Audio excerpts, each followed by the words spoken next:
Welcome, welcome, welcome, guys. Thanks for coming today. This is the first installment of Fully Geared. I am Plate, your host, and I'm joined by my co-host. Ooh, I got to fix him. I'll fix it in a minute. Rulyono. Say hi, bud. Hey. Let me just, I don't know why. Oh. Hold on. Let me just have a little technical difficulties this morning, as you guys can see. Hey, Scribbles, how's it going? One sec. I don't know why you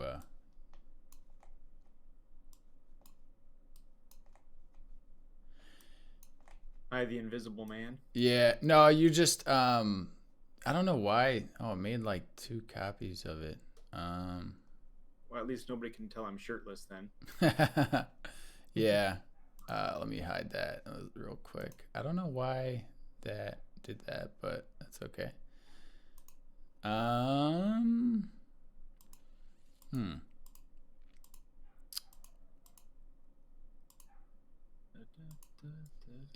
I don't know why that's doing that, but I'll just fix that. Sorry, guys. This is looking really bad, but that's okay, because I need to chop and change. This is, if anybody's looking how we do this, we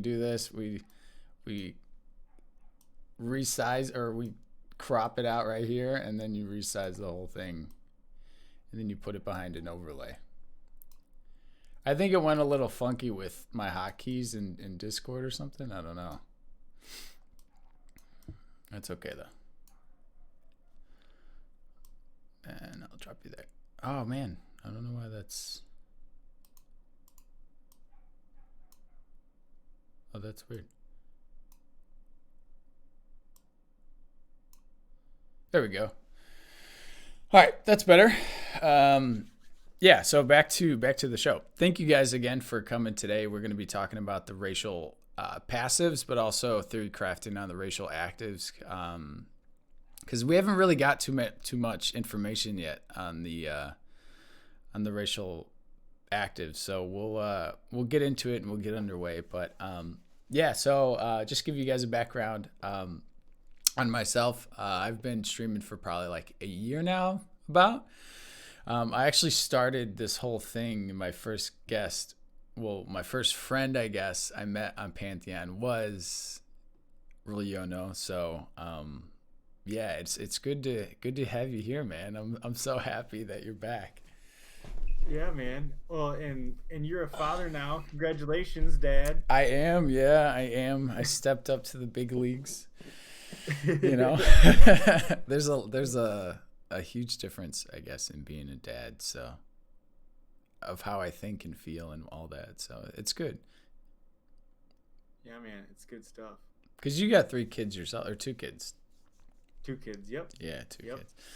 That's why if you hear anything, no matter what it is, my house is not collapsing. It is children in the background. Yeah. Yeah. Right. Wow, man. All right, so let's go ahead and get underway. So we're gonna go through. First, we got on the screen the Archai. What do you think about the Archai? I guess the racial passives, but also the actives as well. We'll get into actives, so we'll just start on the racial passives. Just kind of my general thoughts. Well, yeah, like what do you like about them? What do you get out of the Archai? Do you think it fits with like the lore, I guess, or do you think it fits with the character or the class and race? That's one thing that I love about Pantheon in general is they will weave the lore into every part of the characters and the areas and the zones to make it seem like it correlates, like it's authentic. And just from my reviews, going through the passives, they're very true to the nature of each race, and I think that that's very cool. And it really what I love is it shows you that certain races are a slight bit better suited for a specific class. Archai being definitely more caster oriented. Yeah, and it says that in the lore too. It's because they came from monks, which is really funny. Yeah. Continue though. No, I just think it's cool, and mana drain, like these effects, we don't know how prevalent they're going to be in the game just yet, but it is a resource heavy game. Mana will be a big deal, and the fact that that they can mitigate some of that drain effect, I think could be awesome, incredible in certain zones. Right, yeah. Certain areas. And then obviously things like the attunement, it plays with the lore, it plays with the actual race, it plays even with the look of them. I mean, you can see the attunement in the character models. Right, yeah. Man, I love cool. I do. I love that they did that, like I guess the attunement of like the element imbued into them. Because the gnomes were the ones that originally made them, and then they put them as slaves, and then I forgot how it worked, but they gave them, hey Chase, how's it going? They gave them their freedom, which was pretty cool. They come from, I don't know if the enslavement was civil, like I don't know if an enslavement can be civil, but from what we get though, like I love their background. So they're from their creator almost to their upbringing, and then they're free, like they have a harsh, I guess, reality in the beginning of life, but they're also imbued with magical properties that give them an edge, in casting and in I guess. Well, yeah, like Chase says wizard. So I mean in becoming a wizard, any caster really, but I feel like they're going to be primarily the wizards. And cuz you played EQ, right? Oh, only excessively. Yeah, right. I think I thought you did. But dude, they remind me of the erudites so much. Yeah, they do have kind of a somewhat of a link to the erudites. I think it's neat though that they also tend to have this sort of resilience to them that is melee based though. Yeah. They're one of the few races that can be monk. Yeah. And I think that from their lineage and all that, like monks were their everything, like they almost were like Shaolin monks, like they didn't like eat the wrong things, they didn't do the wrong things. They were just like solely about their, I guess, monkhood. And it shows, it shows like, I guess in some of the stories even of the lore pieces and whatnot. And we'll get more of those. They said that they're coming out with more of them soon. So hopefully we'll get to freshen up on those. But yeah, like even from like how they're built. So like the living reservoir is a mana drain effects are reduced by X%. I mean, as a monk that could be amazing, but as a caster that can be amazing too, you know? Yeah. It depends on like, I guess the defense of that. But that right there is cool too, but like living reservoir almost emulates like for me, I think it almost feels monkish, you know, like a living reservoir in that, you know, like even maybe a little druid too, but nonetheless, you know, it's still like its piece, you know. It's like, I don't know, I get a sense of spiritualness with that one. I wonder if the mana drain effects, the mitigation of it, will also affect the monks' resources, because their resource is endurance and something else. Yep. Or if it will only be strictly affecting casters. Oh, I see what you're saying. Yeah. I think that they're just primarily. I think that one would just be primarily casters then, if it's not melee, because of the mana.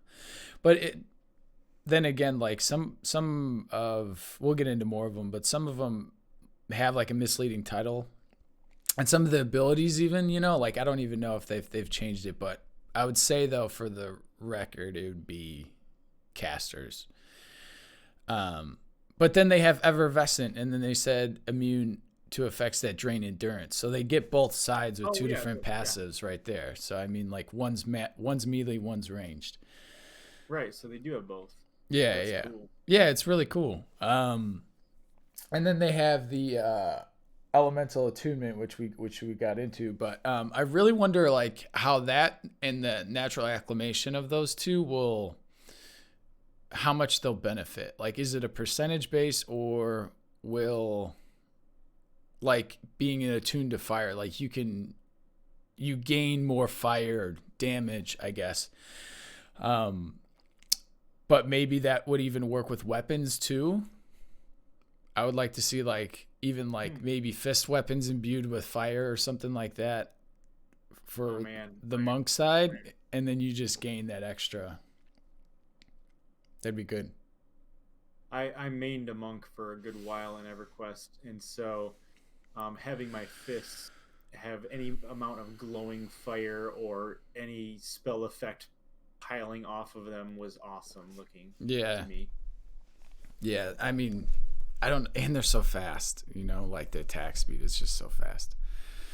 I noticed that natural acclimation, because the term acclimation, the developers have also used in talking about the environmental effects that they have. Right. That's what it's directly associated with. And so it's interesting that they will have a certain ability to naturally go into areas that other races won't have because of the attunement or the acclimation.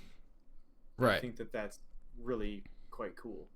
Yeah, and they made it so that like there'll be different levels of the specific weather that you're going to need to be attuned to. So there's things called glyphs, which will help you attune to the weather naturally at a way more effective rate than just these passives. But the passives gives you an edge. I don't know up to which level, or plus the passive plus all the glyphs on top of that will make you more better in that environment than your friend will, just because you have that slighter bonus to it. But I don't know, because they showed in the Sleepless video, I don't know if you've seen that. Hey Yarn, how's it going? Yeah, we were a little late, but we got it all up and running. We're good. But yeah, so they showed like the wind shear effect, and like how it would just push them off the cliff. And then once they added the glyphs, it like totally grounded them and stuff. So you almost need those things to fight those areas, you know. That's so cool. But it'll be interesting to see how the other ones come into play too, because like the frigid one, the frost comes over the screen and you can't really see and stuff. So it messes with you on a different level than just like, I guess, the jumping and all that. It's like your screen's covered and whatnot. So yeah. All right, so let's get into the actives. So what do you think about the actives for these guys? So the active skills for the classes? Yeah, like, so we're just theory crafting. Like, what do you think would be cool to see with, because there's racial passives and then there's racial actives, and the racial actives haven't been talked about, so that's why we're kind of talking about them. But because I've like, this topic's been so cool. I want to know more so bad. In so many games, racial actives are just a sad afterthought. Yeah, and I know that Pantheon is they don't do anything just to toss it in. That's just not how they work. That's not how they think. Right. The developers. So I wouldn't doubt, though, seeing this kind of you have this split between I would say a combat associated split versus magic user split that the race has innately. There will be something probably in both directions. Right. Meaning that there will probably be an active that's more magic based and other ones that are combat based, right, fighting based. That would be my guess. I think it'd be cool if they, and I imagine they will, bring in the element attunements more into the actives as well. Perhaps that's how you change your attunement. Has to do with the racial actives. Well, they said that the attunement, it's you pick it from when you create your character, and that's alter it. I don't know, maybe. I mean, from what we've heard, you can't alter it, but okay. Like you would pick fire in the beginning, and that's what you're imbued with, which is kind of cool because like it's the creation aspect of it. But yeah, permanent choice. Yeah, I'm thinking though, like I would like to see. This is the hard thing, because I don't know if I want to see other classes that the Archai can play to have actives for it, but I also want it to correlate with the passives, and work well in there. But I like that they're immune. Well, I guess the mana effects are reduced and the endurance drain they're immune to it, but which is a cool passive. But I want to see for them, like maybe they get an attack speed or something active that they can hit,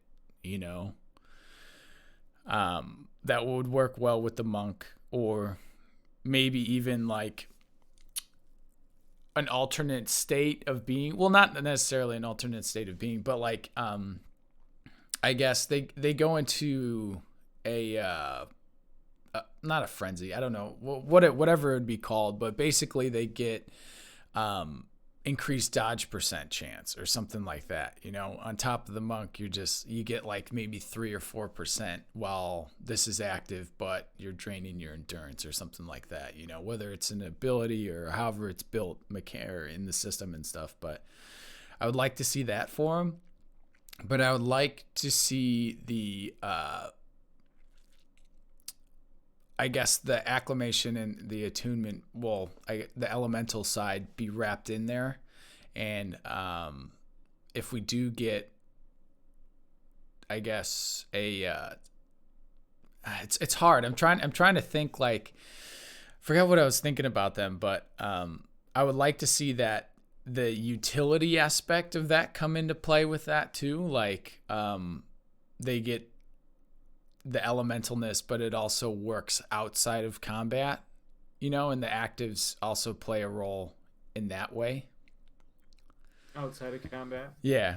I would like to see that too, but like for the most part, if they do stick to the system where it's half, I guess, melee, half range, I would like to see some sort of dodging component in there for them. Just because of like they're monks, you know, they're very skilled in that art. Why can't that, I guess, correlate to the casting side? Because the casters need to dodge too, you know.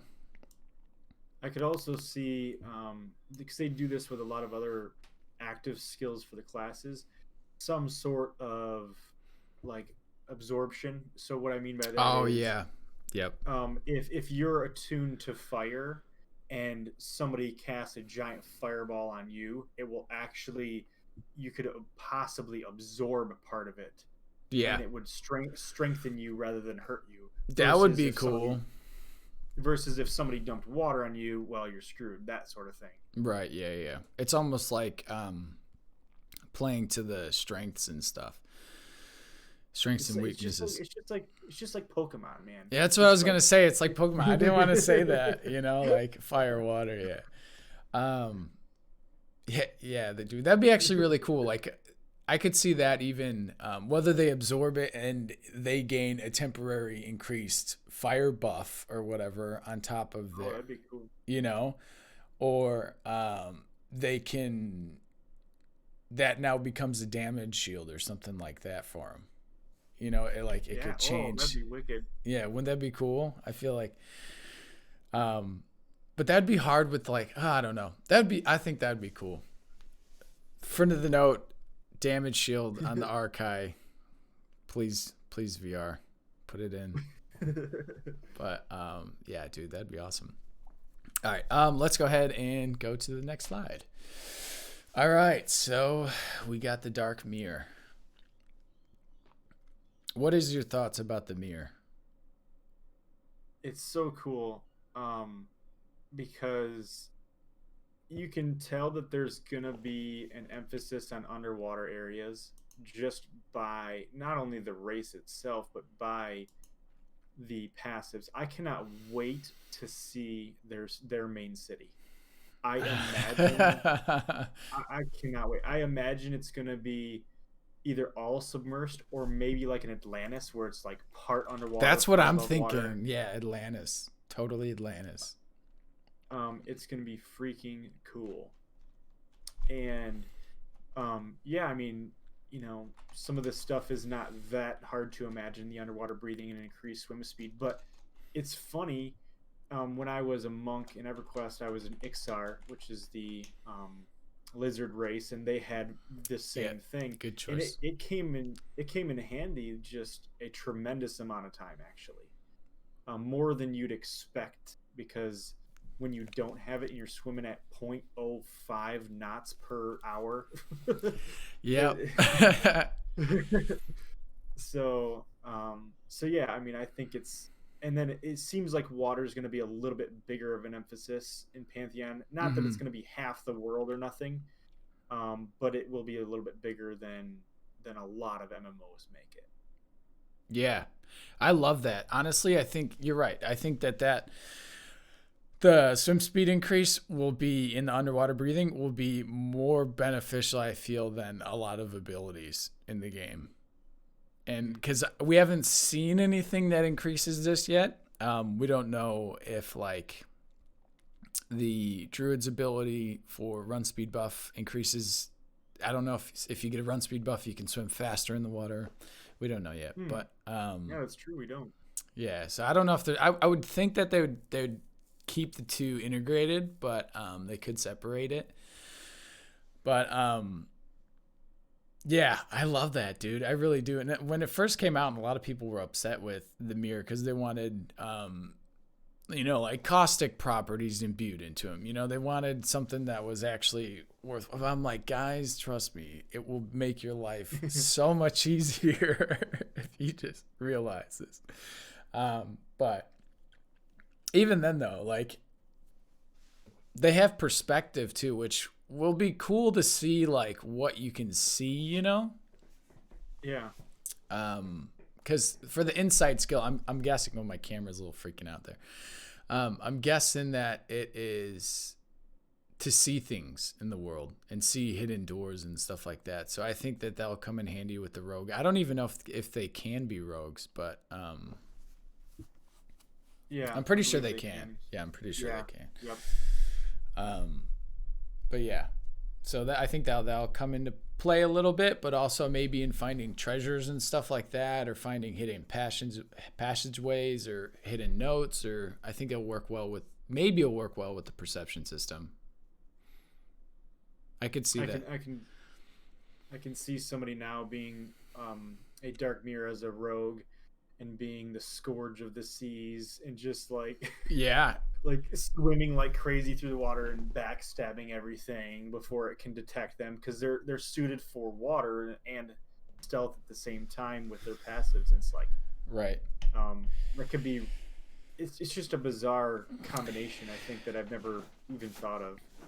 Yeah, that could be really cool, actually. I didn't even think about that, Harpoon to the back. Yeah, I know.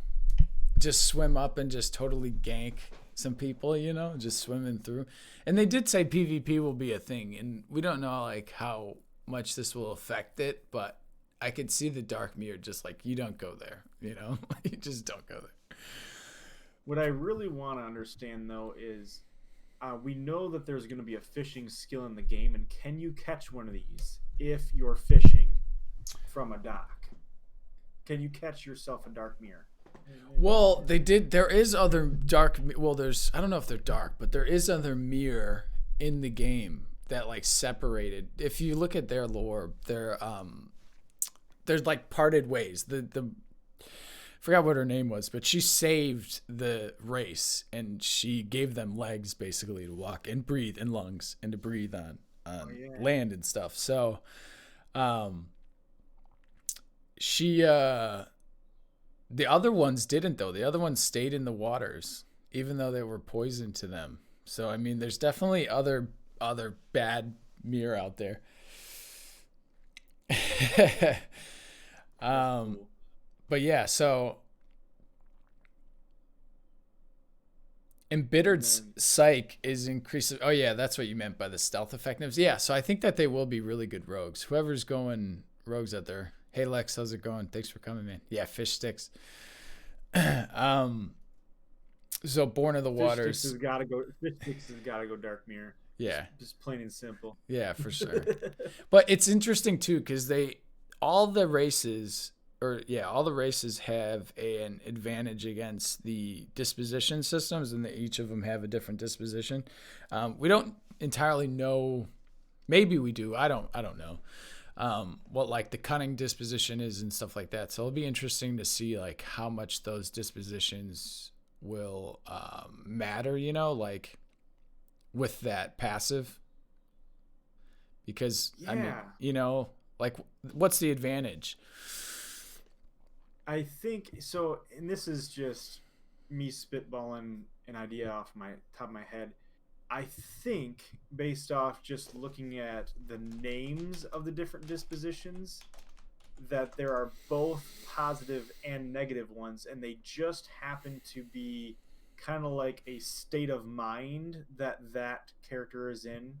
So, and I believe that certain abilities that you cast or activate will trip a disposition in yourself, which could open up other like almost like combo abilities in a sense, but then certain creatures will be stronger against you or weaker against you depending on your disposition, and vice versa. So I feel like they're kind of a status of being. Primarily though, it's meant for the mob. Like the mob will have a disposition on them, like it will have the cunning disposition, so that will be whether cunning's attack speed or movement speed or whatever, like it'll have an additional movement speed to the class or to the mob. So you're gonna have to fight the mob in its normal state, but they might have 3 dispositions on it, and that just further increases the difficulty of the mob that you're gonna have to work around. So, cool. I mean, but that'd be cool though if they did implement it on the player front. I didn't even think about that. That'd be actually really, really cool. Yeah. So what I could see for these guys, so that the fact that they have a lot of water attachment and all that, I think for the passives it's good. I would like to see, because the Dark Mirror could be warriors and stuff like that. I would want to see almost that, and this could go for an active too, but something that's attached to them being on land in their lungs for active or something like that. Like, that would make sense. In terms of the lore, like they're on land, but maybe if they do use endurance, like they can gain extra endurance for like 12 seconds or something like that attached to their character while on land from this part of the lore, I think that'd be pretty cool too. Or that go ahead. Oh no, I was gonna make a different comment, so. Yeah, so I think that. So I was just responding to chat. I think that would be really cool, because I like that they're incorporating the lore in all these, and it makes it kind of special to the class, and I think that they need to keep that up. But yeah, what do you think? What can you see for actives with them? So for actives, it's hard to say, but I could see something like if they're near water where they can use an active, but if they're not near water, they won't be able to use it. Something like that is possible. Oh, okay. Yeah, I could see that.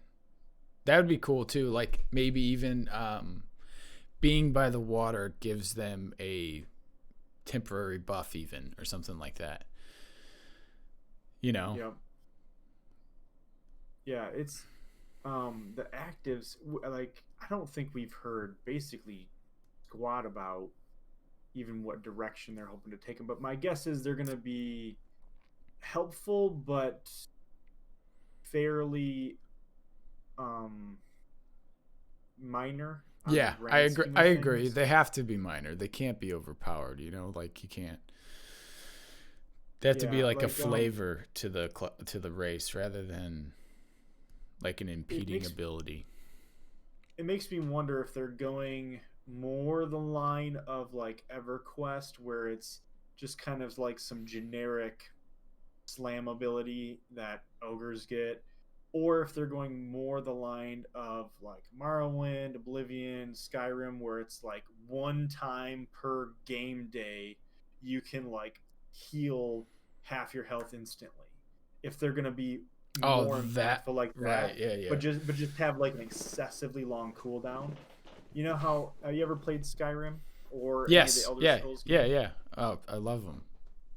Oh yeah, and so like they had the, I don't remember which race it was, but like once a day the Nords could cast this like adrenaline rush. Oh right, yeah. Super attack speed, but it was like only one time a day. So maybe it's like a powerful ability, but right. The cooldown is crazy long. Yeah, I could see that. Like I would be happy with that even. If they even kept it, I guess, yeah. Like I would think that's totally cool. It'd be neat to see everybody save those, if that's how they did it, where it was powerful but really, really long cooldown. Right. If everybody saved it for like a boss battle and then just unleashed them all at one time, kind of a thing. Right. That would be cool though. Like, so one of the races, I won't say what, but we'll get into it, kind of has in the description of one of the passive abilities the active ability, and we'll kind of gauge off of that, like once we get to it. But yeah, I won't say what it is, but I think that the Mirror I think that they should have an active that I guess helps them out on the other class fronts too, because they can play a lot of classes. If I remember right, the Mirror can play a decent amount of classes. Yep. I want them to kind of be attuned to some of those other classes. Like for the warrior aspect, I don't really look at the Mirror and be like, oh, it's total warrior. But I mean, I would like to have the flavor of, other than just the stealthiness and the rogue part.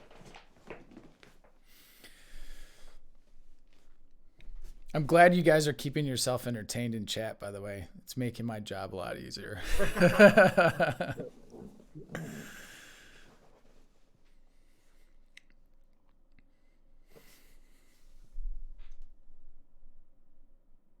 haven't picked my nose on camera or nothing yet, have I? Oh, they can't see us. We have something over the screen. Oh man. Yeah, you haven't been shown your video. Yeah. Oh man, then I really could be shirtless and they would not know the difference. No, they wouldn't. That's perfect. They wouldn't know. I forgot to crop out a piece. If they're judging me based off just my voice, I should be talking much deeper. Yeah. I should be talking slower and more eloquently. Think of it like a D&D playthrough, man. Yeah, so just to finish up on the mirror, I think that the passives they have for it is really, really cool, and it's going to be more of a commodity, you know, and a life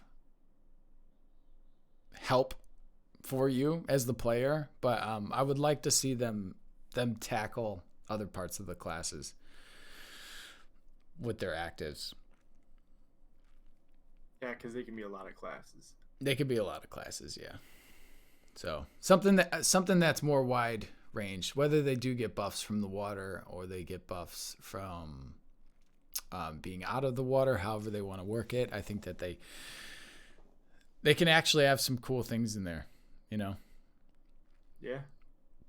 All right, let's go ahead and move on. So we got my bread and butter, my favorite race of the day, the dwarf, ladies and gentlemen. So when this first came out, I was like doing backflips. I was so happy to see the passives and what they worked with. This already makes me think for the active ability, I could see like them casting a huge ass hammer coming down, you know, once a day, nice. Or whatever, you know, just something, some epic ability that's attached to the passive. I mean, I don't know. I feel like that would do some justice to this race. The hammer of the gods. Hammer of the Odin's hammer or something. He just fucking comes down, dude, with lightning. Oh man, that'd be so cool. So started off the fortitude. Dwarfs gain extra hit points from each point of stamina. This I feel is like gonna be so good. Yeah, HP is a big deal in most MMOs. Think about how big HP was in EQ. Huge.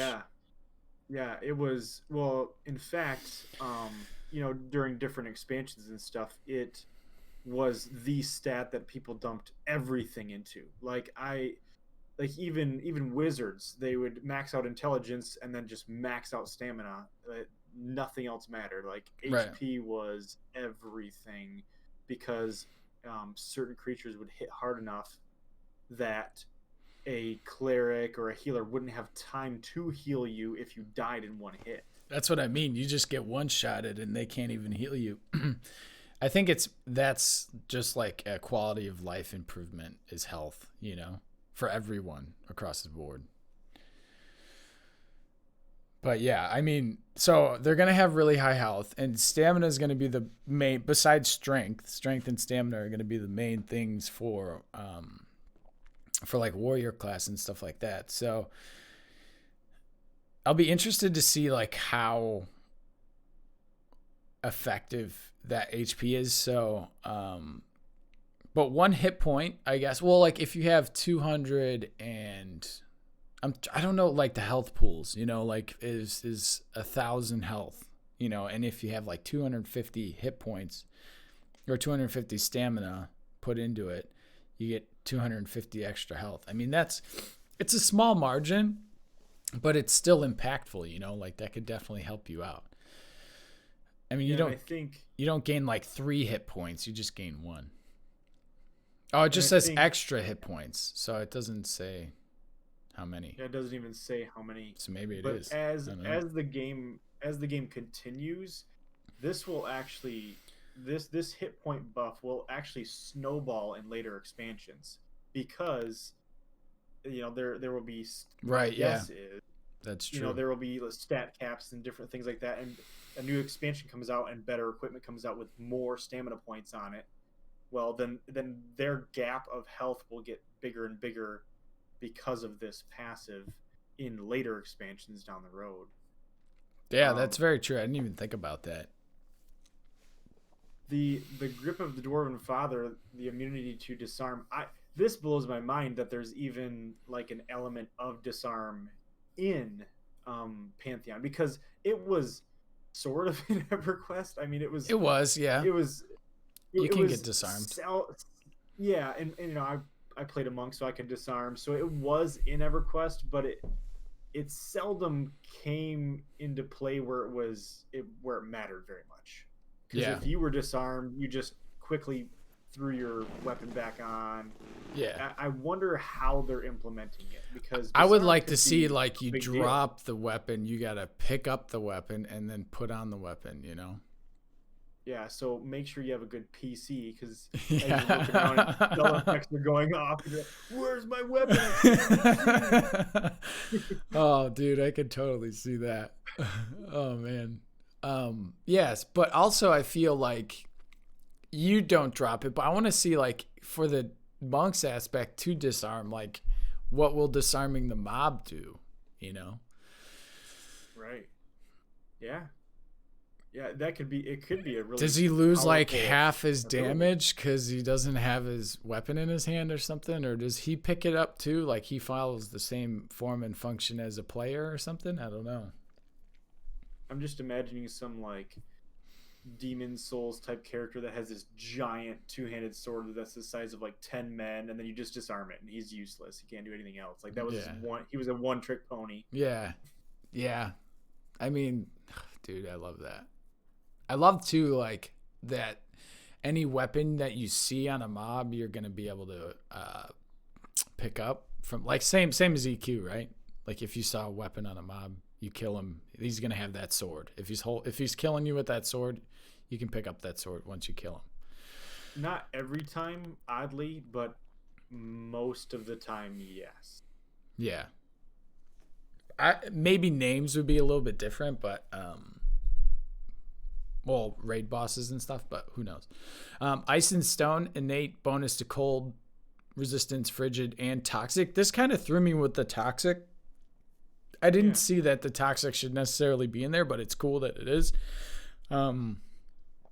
Maybe because that's considered earth and they're kind of live in the earth and stuff like that. I would see that come into play. Earthy, yeah. Mountain Forge increases blunt weaponry skills by 10 points. Those increases in weapon skills, I don't think that's going to be really that big of a thing. I think that's just a minor thing. 10 points probably isn't that great, but I mean, it's probably nice in the beginning of the game, especially if you're using a hammer and stuff. But a lot of people were saying this kind of like these passives pigeonhole the player into going a certain class just because of like how much they benefit the specific class that it's in tune with. Like this would be the warrior, obviously. If somebody's dead set on being a min-maxer where they want to build the best of the but I think most people don't care. They just want to be a cool looking race with a cool class that they want to play. Yeah. They're not looking to be in the elite tier top 5% guilds in the game. I mean, that's fine for those that want to do that. Then they will be likely a cleric or paladin. That's what I mean. Like those, but that's differentiating right there. Is you got 3 other classes to choose from that all these passives work perfectly for. Yeah. So, warriors. Warriors would be great. Paladin. Which the dwarf kind of fits that epitome of that those 3 classes anyways, in my opinion, so it works. I'd rather it work and make sense with the lore in the game rather than it just be a streamlined across all races and stuff. So yeah, the real wild card for me with the dwarves was the fact that they can be enchanters. Yeah. Yep. They can be enchanters. I think that that's kind of their magical, as far as magicalness they go. But yeah, they can. And to me, it actually, it's only weird because I played EverQuest. But if I think about the idea of an enchanter, who better than the dwarves who are in, in the mountains, forging things, Right. gemstones? Like, they would be the ones who would imbue enchantments on things. I mean, look at the picture. He's got a gemstone stuck in his shield. Yep. It's like, that's not in there by accident. Yeah. That enchanting is going to be pretty cool, I have a feeling. Yeah. I mean, you're right about that. I didn't even think about that. They do. They are miners, so what are they going to do with the gems that they find? They're not going to give them all to the gnomes, They're going to use them. So I like that aspect. For the race, or for the actives, I could see that the dwarves go one of two ways. I feel that they can stay really streamlined to what they have already, like to their kit for the passives, but I also can see them kind of doing more of a generalization approach towards that and kind of incorporating the enchanter in there. But I would like to see the dwarves even have an active ability, like they can just tunnel or something like that, and they just go on the ground and they just hide from you, like something funny like that, just to get away from the aggro or something if they need to, and that could work with the enchanter for sure. I could see them having a knockdown of some type too. Yeah, such a stout but short race. Yeah, I could see that. Like they have like a dwarven ram or something like that they can knock you down with. I also can see them have a like a toughness sort of active ability, like they can bear some more damage or something, that like maybe 5% more damage than any other race, just because they have like a dwarven toughness, but it's an active ability. So like you'll have to activate it at the right time, just to further that little survivability on the class. But I don't know. I would also like to see, because they're obviously like blunt weaponry and axes. I don't know if axes are edged weapons considered, but I'm okay with them only having blunt. I mean, that makes it, I guess, fair in that, like they don't have too many things, but like you said, I think the 10 skill point increase is going to be pretty minor. So you're not going to be handicapped if you go a dwarf and decide to, as a paladin, and decide to use a sword. You could, no. 10 points, you'll probably get 10 points easy, That's what I mean. Like that's why I think like 10 points is a good starting point if you wanted to go hammers. But what warrior, what other class is going to stay with the same weapon the entire time of their character? No, that doesn't happen. So I mean, I think you're right that in the beginning that 10 points will be huge in the, like, when you're very brand new. Up until level 10, I feel like that'll be okay. It'll be good. Yeah, very cool. Yeah. Anyways, let's move on. All right, so next we got the elves. So the elves are actually split up in two different parts. I don't know if you've seen this. Have you seen this? Yeah, it's cool. This makes me want to play an elf. Yeah, they totally changed how elves work, but it's cool for all the people that are going to elves. I don't really care for elves that much, but I love that they split them in two, because the lore. I didn't go too much in on the elven lore, but basically there was the Ember Elves that birthed, and then the Ashen Elves that they have like basically two different. It's almost like two different factions, really. But yeah, so Lucent Ancestry grants innate resistance to nature magic and increases the effectiveness of nature abilities, which makes sense. There, as an elf, I feel like that should be both, regardless. And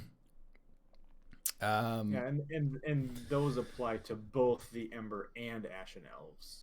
Yeah, Yep. So the first four, which they have actually a lot. They have five. They have five, and they have advantage over disposition. Which this is the only race that has five passives, but maybe they won't have as many actives. Maybe they'll only have like one active towards each side, and then one for both elves. Mocha says multiple personality elves is always nice. Just pick one you like. Yeah, that split personality, Yeah, I could see that almost the effectiveness of nature abilities, and then they have maybe a active nature ability that they can use that whether it's like a root, or something like that they have innate to their race. That'd be pretty cool. Nimble. Yeah, I mean this. Go ahead. Screams druid and ranger. Yeah. Yeah, definitely druid, definitely ranger. Because the rangers has a big nature, I guess, magic too, especially with their animals and stuff like that. I'm pretty sure that would come under animals and stuff. But even if it doesn't, I would even like to see like an active that the elves have like a natural, I guess, affinity for animals or something like that, or beasts or whatever. So they're less on the aggro list initially, or they can use any abilities or however it works. I would think it would be like an aggro thing. Yeah, that really confused me when I was an elf and then became an ogre and everything started attacking me and I was unaware of why. Yep. Dude, especially too, because the Dire Lord now activates is the same way. So like, if you're a Scar Dire Lord, which I'm thinking about going him or the Dwarf Warrior. I don't know yet. But it's not fun. It's like playing your Scar. You're not going to be able to just go anywhere. You have to wear like, yeah. You have to wear illusions and stuff just to hide from them. But going on illusions, I wouldn't even mind one of the, I don't know which one, maybe the Ogre or the Scar having a built-in illusion on them, or a disguise that they can get around. That'd be kind of interesting. So all right. Nimble increases the effectiveness of skills and abilities modified by agility, which is really cool because most of that's for the ranger front, which is pretty cool. Ice and stone elves have an advantage against the true sight disposition, which true sight also sees invis. So if you're a rogue elf, you can gain an advantage towards that for all the people that can see you in Viz. Oh, that's a pretty big buff for a rogue because right. Cool. Yeah. Moko says Dex and Agility syncs with abilities in the passives, offer modified agility and Dex attack rating. That's pretty big. Yeah, that's true too for the attack rating. They get from Dex and Agility for like the Ranger and Rogue and stuff. So, oh, that's sweet. Yeah, those passives initially are going to be really good for anybody wanting to go those classes. So you could go ahead and go on the Ember Elves. You can start it off. So with unflinching grants an innate 20% chance to resist knockdown and knockback abilities. Again, this is more melee focused, of course, right. But this would be so important for rogues. Because they have lower damage mitigation by a long shot, but they're still up close. Yeah. If they get knocked down, they are toast because obviously they're not in stealth either. Like right, yeah. They're fully exposed. That is death for them. So I feel like 20% is pretty significant depending on how often it can trigger.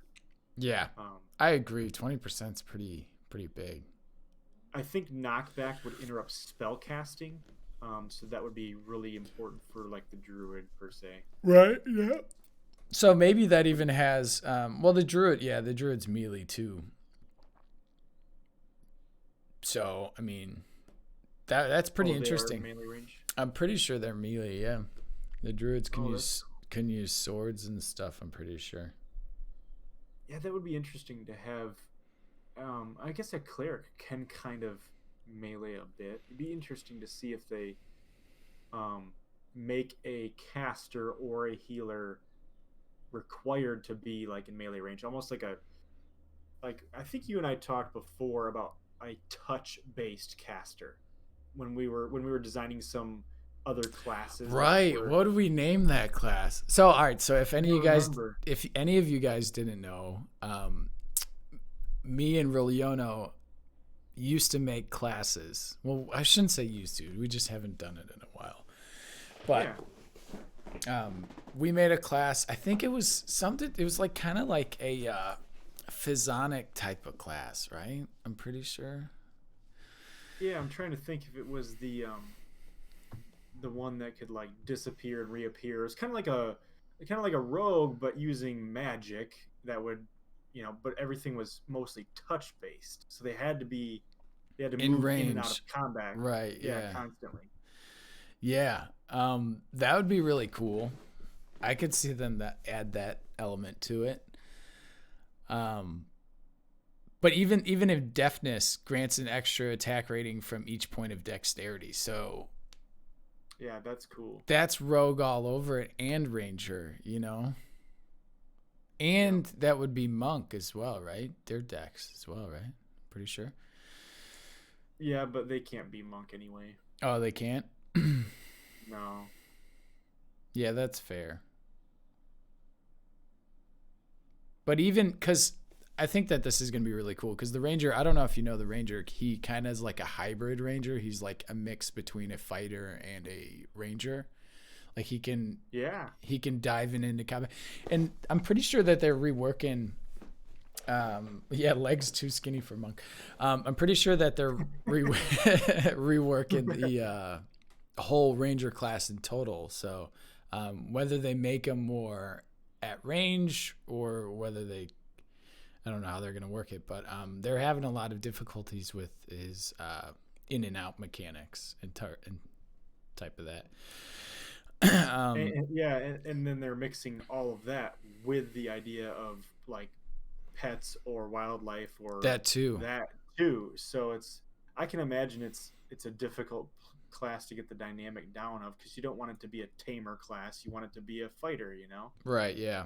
But you also want it to tame to fight, and they want to, they want to have it as, I guess, I don't know if it's going to fill, it's a DPS class, but I mean, I don't know if it's going to fulfill, like the typical like pulling and all that type of initiation and then wait back and give it to the tank or however you're going to really use the class. But there has to be systems in place for some of their abilities that they have to add, which I know for one, the hawk, where he goes into a hawk and he can overseer like the battlefield and stuff like that. That's pretty cool. That's so cool. Yeah, so let's jump over to the Ashen Elves. Ashen Elves have deep recitation, grants an innate 20% chance to resist spell interruption and counterspell abilities. So this would be good for the druid as well. Can they be a shaman, I believe? Oh, yeah, that's right. I'm not used to elves being able to be shaman, but you're correct. I'm double checking now. Yes, they can. Yeah. Yeah, so that's going to be a little bit different. That's going to be helpful for that. How do you say that next one? Sagacious? Sagacious Ashen Elves gain extra spell rating from each point of wisdom. So yeah, so it's either the Ashen Elves have I guess it's almost a split direction. Do you want to go ranged or do you want to go melee again? It's cool that they're incorporating both of them. Yeah, and it's neat because they're clearly, with most of these racial passives, trying to not force you into not choosing melee if it's more caster focused, if the race is, and I like that. I think the only one that really pushes exclusively for is possibly the gnomes, is much more caster based, because I think the only melee class they can be is rogue, if I'm not mistaken. Yeah. Lexer says bad news with your so with elves, bad news when you have problems with your in and out mechanics. It's true. And then Moko goes on to say elves are stacked for range DPS. Yeah, I think that they have a good, I guess, they're stacked for range, but they're also stacked for casting DPS too. I mean, spell rating is going to be huge on getting, I guess, debuffs and all that other stuff off from the shaman and druid classes. So, and heals and whatnot. So that's going to be a super important aspect to the class as well. On top of which they can gain other benefits with. So it makes me think, what do you think for the actives? Like, what do you want them? Do you want them to have like a split active system between the Ember and Ashen? Or do you want like... I think they will. Yeah. Whether I want them to or not, I think they will. And I can see something, again, very nature-based, something where if you're in or around wildlife or trees or grass, that you'll be able to maybe temporarily increase your health regeneration. Things like that. Right. Yeah, I would like to even see maybe even like they gain something by being by a tree, you know, like... I'm trying to think of an ability, well, not necessarily an ability, but an active that they can... I don't want to say like it's like passively interacting with the tree, but actively doing it on your character. But you gain like increased health or something like that, or increased healing effects or something like that when next to a tree because it gives you life or something like that, you know. Yeah, I can see them work. I can see a hide active as well. They always, in previous EverQuest games, all of them. Not that this is an EverQuest game; it's not, but it's kind of a spiritual successor in some way. In part, I should say in part. They always had kind of a hide mechanic. Them and Halflings both did. Which worked is what? Basically, I don't remember the differences exactly, but you could hide as long as you were standing still. Perhaps that would be cool. Yeah. So it was like an invis, but right. You just stand there though. Yep. That would be really interesting too, because maybe that's true, because that could work with the elves have an advantage against the true sight disposition. My camera's tweaking out. Yeah. So maybe they will have, dude, I would say that you're right on the nose on that one. I would think that they would have that. It was actually more important than you'd ever think too, because my buddy was a main druid wood elf, and so he would just, if he sat down and we went AFK because we were going to get food or coffee or whatever, he would hit hide. Well, none of us would, so we'd all sit down and go get our food, and then all of a sudden we come back and we're all wiped and dead, and he's alive because he's sitting there just doing nothing. Yeah, I could see that happening in Guck or something like that, or just out in the forest and whatnot. Train. Yeah. Train pulled on us. It was Guck. Was it? Yeah, that's what, because I was playing it like a couple months ago, and I'm like, man, hide would be nice. Yep. Yeah, but that's cool. Yeah, I think that you're right on the nose on that one. So we'll have to see on that. But I would also like to see like the Ember Elves have, like I said it before, but I would want to see one for both of them, and then one for the Ember, and then one for the Ashen, for the actives. Maybe that would be for the Ashen. They can recoup some of that mana back somehow. Oh, yeah. You know, so they don't have to sit as long. That would make sense. And then or maybe one would be regenerate health near in nature, and the other one would be regenerate mana in nature. That would be cool. That would be very cool. Or and then maybe the overacting ability over the both of them is the hide mechanic. They both get that. Very cool.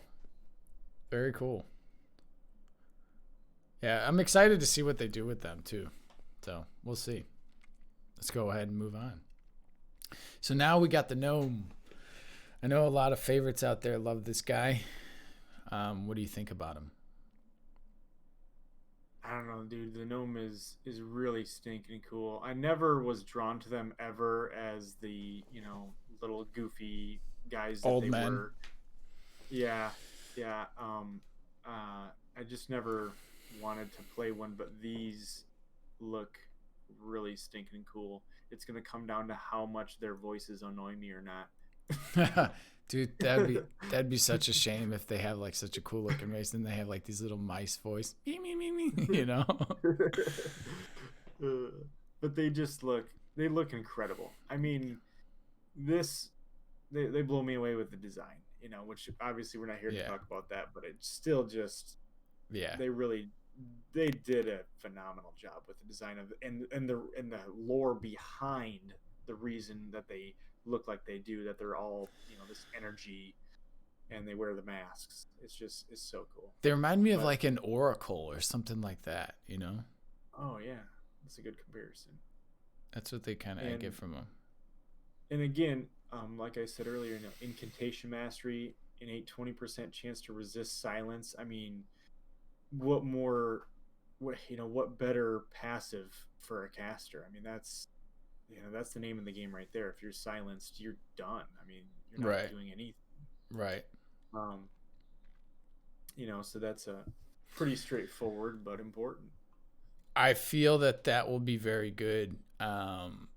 Because like for what we've really seen, I mean, we saw the Wizard Gnome in this. Did you watch the last stream that they did?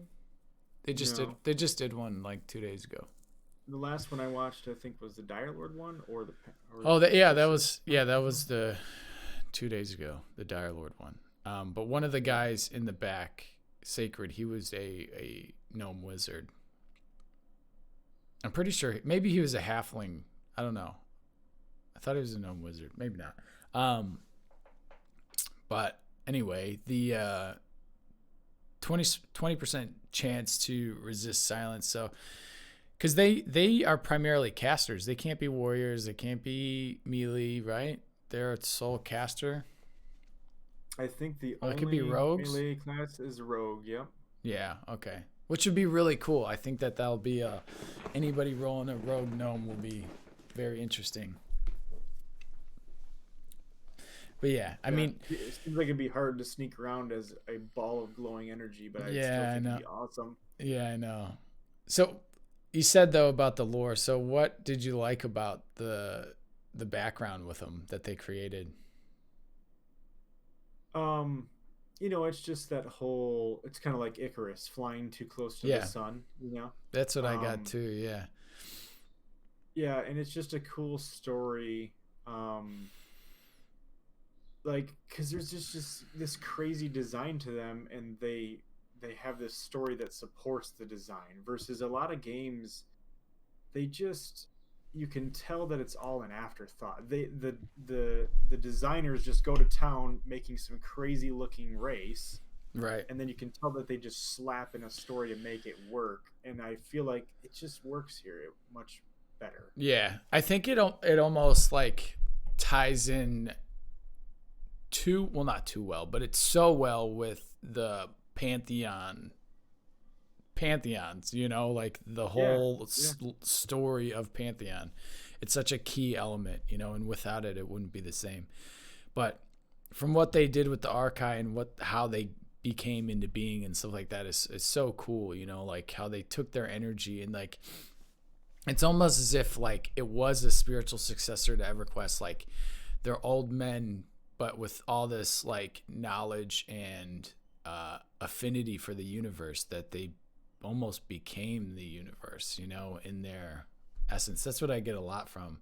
And they're almost like playing God in a way. Like they pass on to a higher being, but they create a race or a creature to, I guess, satisfy their needs in that, So that's cool. It's very, very cool. I like how they definitely tied those two together. Those two races together. So very interesting on that front. But we'll keep going along here. Enigmatic Brilliance. Gnomes gain extra mana from each point of intelligence, which is a given. I think that they should. I don't really mind that they don't have any rogue passive or anything like that. Eternal Being increases the dodge chance by 3%. Oh, I guess that would kind of work with the rogue as well. Yeah. And I think the it's caster. I think it's interesting that they already put a percentage on this one. Because normally they would just say by a percentage. Yeah. But they actually stated 3%. That means they tested it out. Yeah. Which to me seems, really low, but obviously it's significant enough to notice. Yeah. I mean, 3% on top. Well, we don't know how much you'd get from it too. But 3% could be helpful, I know it's still in the minor category for sure, but. Well, and with a creature that's, hitting like 500 times a second, 3%'s a big deal there. Yeah. Versus the guy who swings once and. Yeah, right. Hits you. Right, yeah. Constant Scholar. These names are really, really creative, by the way. Yarn, I'll take care, man. Have a good one. They are. So I love that. So a Constant Scholar increases the rate at which your skills improve, how does that work, you think? So I remember a stream talking about it a little bit, and it did sound somewhat similar to EverQuest system, if I remember correctly, where you have like a certain skill range and you can kind of like build it up to the max of that range for your level. So they will just be able to get there faster, but it doesn't necessarily make them better. Like, you remember how in EverQuest in blue it'll right, yeah, and you'll be 1, 2 by like every time you meditate you'll gain 1, and like the higher it goes the more you got to meditate in order to increase it. Yeah, I don't know that it's identical to that, but I think it's kind of loosely based off that idea. Yeah, I think that you're right, man.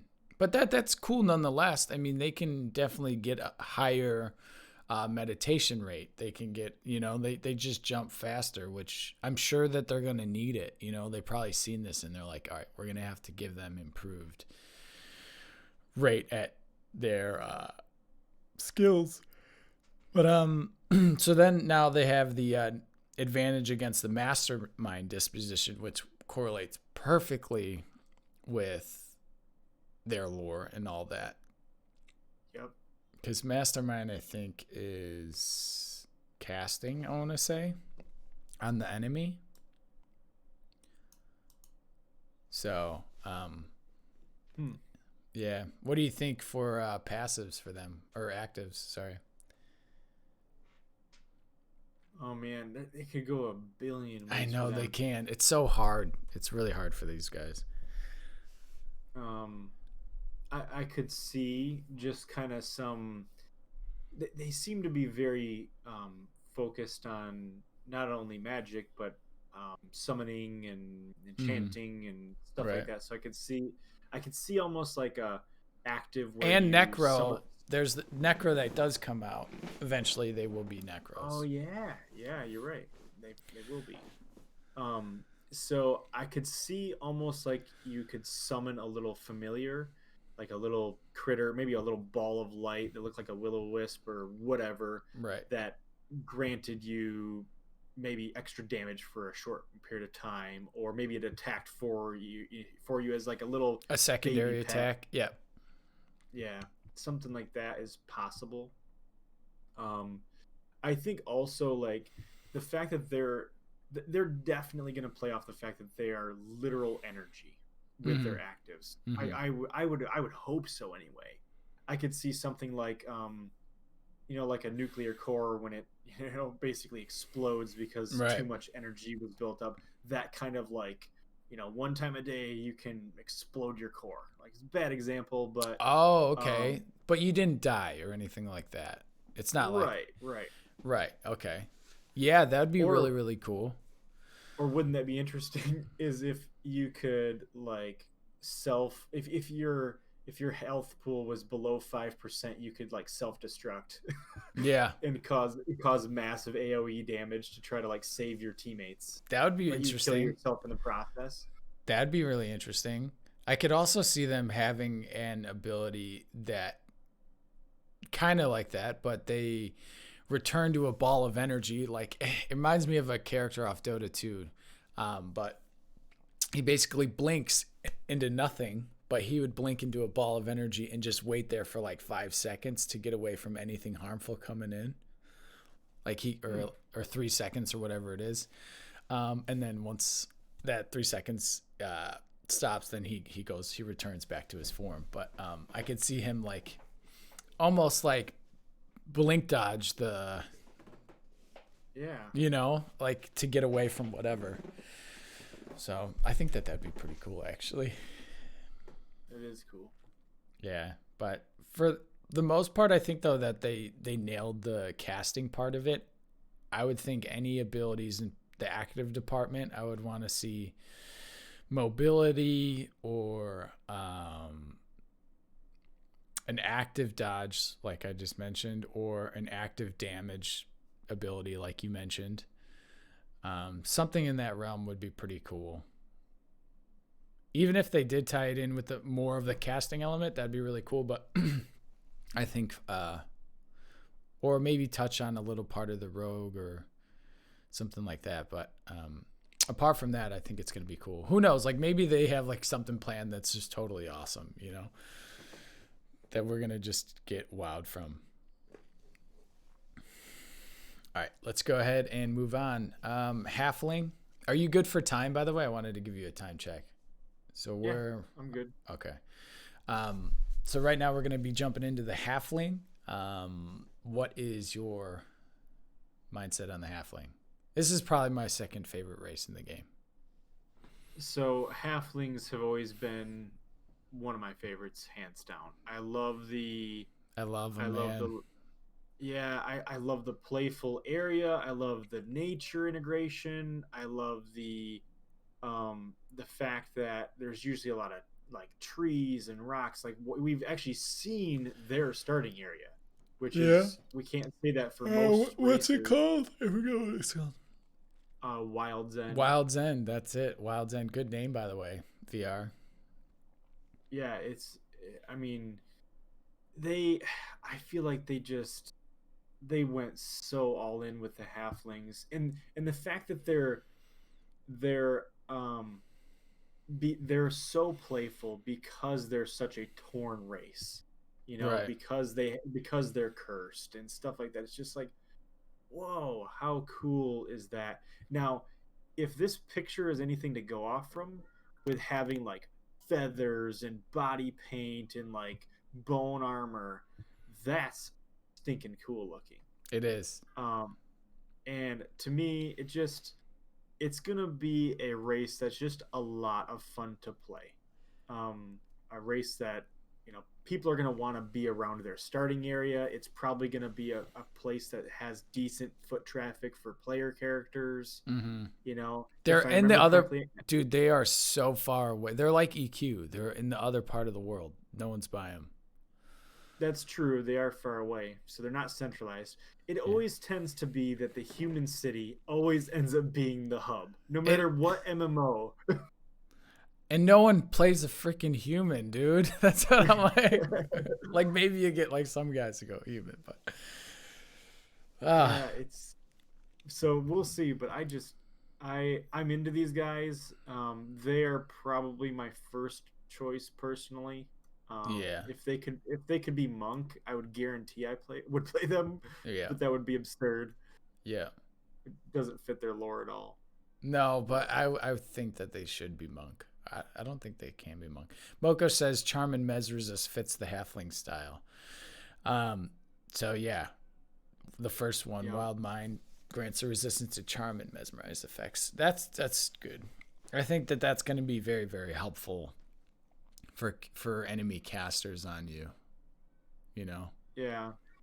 You know, it's funny that this is in a passive, and I'll explain why. Because in EverQuest, the halflings started not far at all from a weirdo zone called the Gorge of King Zorb or something or other, where the mobs there were eyes that floated around and could actually mesmerize and charm you. Mm-hmm. And it would totally mess you up. And I find it interesting that now that's one of the things that they're. So do you think that they're gonna have that same zone? No way. Well, not same, but like something. Why they have that, you know, interestingly, because they're next to something that can charm them, so they just gain the.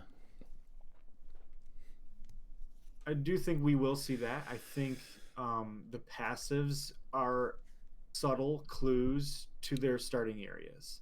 Right. Some of them are obvious, like Dark Mirror, obviously swimming, duh. But things like this, I'm certain that these passives are slight indications of their starting area, the things that they'll face. Right. Which I didn't even think about that. That's good you brought that up, because I didn't even think that could even be a thing, but it makes sense, you know, like it makes in terms of like the lore and whatnot. Totally. Plus it kind of fits with their characters, like how they're playful and they're like almost witty and funny and like tricksterish, you know, and like you can't mesmerize. They're mesmerizing to you, you know, watching them, you know. Yeah. So they gained they gained dagger specialization. That's pretty cool too. Same thing as how the blunt weaponry was for the dwarves. Yeah. I think that they're going to be the ultimate rogues of the game. Yeah, they'll be good for rogue. There's actually quite a few races that have little rogue perks. The effect of consumables, I think, is cool. I'm wondering what that's going to mean. You know, because different games treat consumables in totally different ways. Yeah. The way that EverQuest 1 handled it was basically like a long duration buff that was small. Yeah. And I wonder. But what did it do similar. Though? It was all different, right? Different consumables gave you different. So eventually, some of them got pretty astonishingly good. Like, I don't remember what it was called, but it was some kind of meat pie, and it would give you like 10 strength, 10 stamina, 10 dexterity, 10 agility. Yeah. It was meant for melee classes. And so I imagine something similar to that for consumables, or the one that's more obvious is mana and health regeneration. You know, if you're famished, it's going to be harder. I imagine they're going to go this route. It's going to be harder to regenerate your health or your mana if you're, you know, sitting there starving or thirsty. Right. I could see, yeah. So they all kind of have, well, not all of them, but a lot of them have an attunement to not med as long. Like they're making it seem like you won't have to med as long with a lot of the races that primarily med, you know? Yeah. because that makes sense. Because if you like, you have consumables, that right there is an avenue to make medding, not as long. So, yeah, I like that. I really do. I'm wondering if you have to keep your food and drink up. I'm sure you do. Like in EQ, you just have to keep it on you or in your inventory. Right. And our halfling's gonna eat it Yeah. a lot faster, so you have to have more on you. Well, yeah, but I don't know if they wouldn't. I wouldn't think that they would have to eat it as much because they gain a bonus. Well, it's the effectiveness of the thing. So maybe the effectiveness could last longer. I think that the time, it could definitely incorporate the Duration. time. Yeah, the duration in that for sure. Wraith Hunters, which is really, really cool.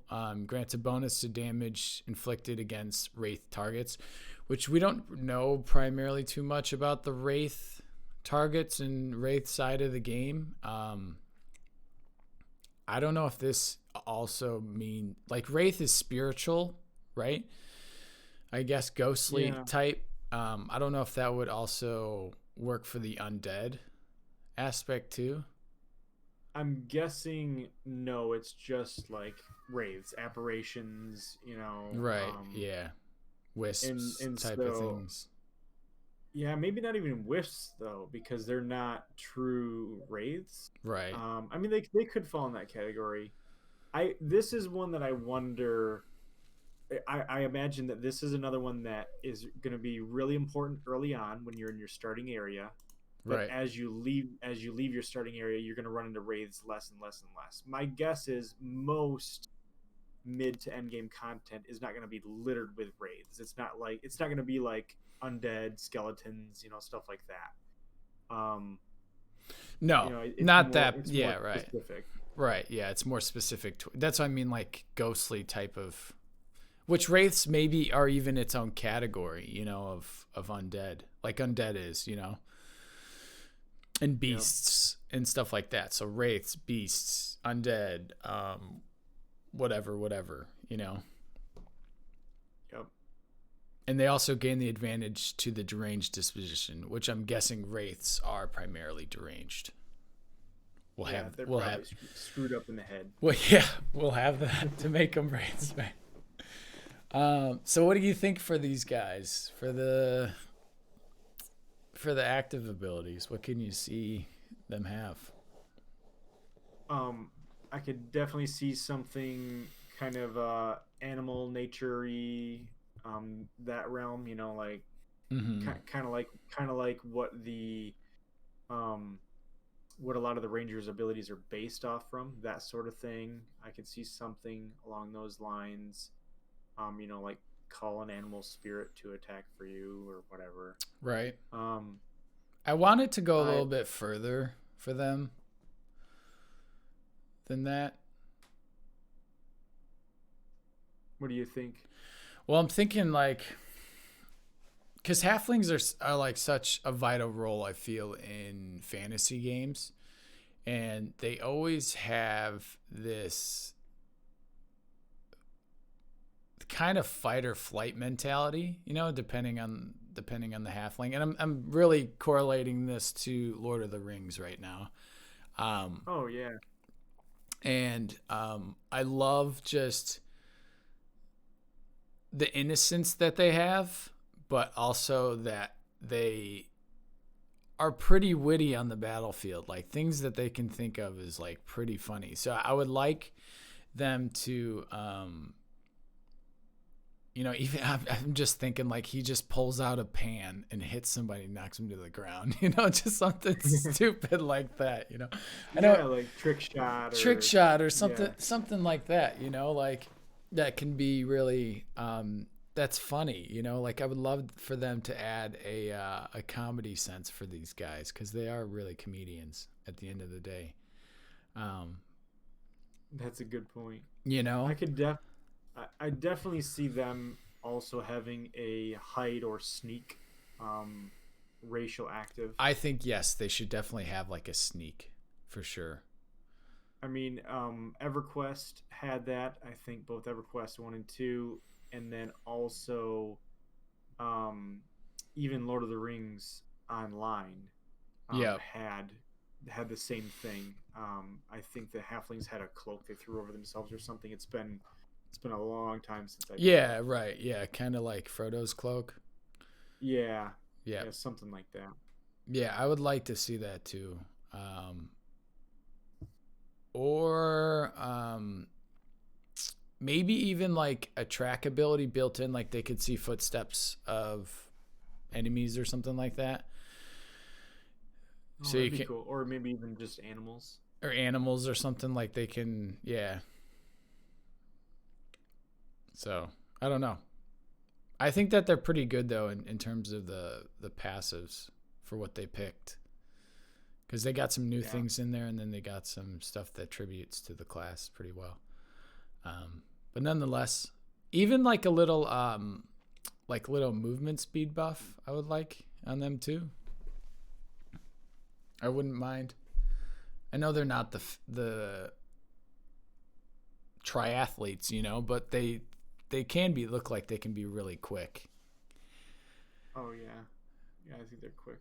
Yeah. So anyway, let's go on. For all the people playing the halfling, good luck.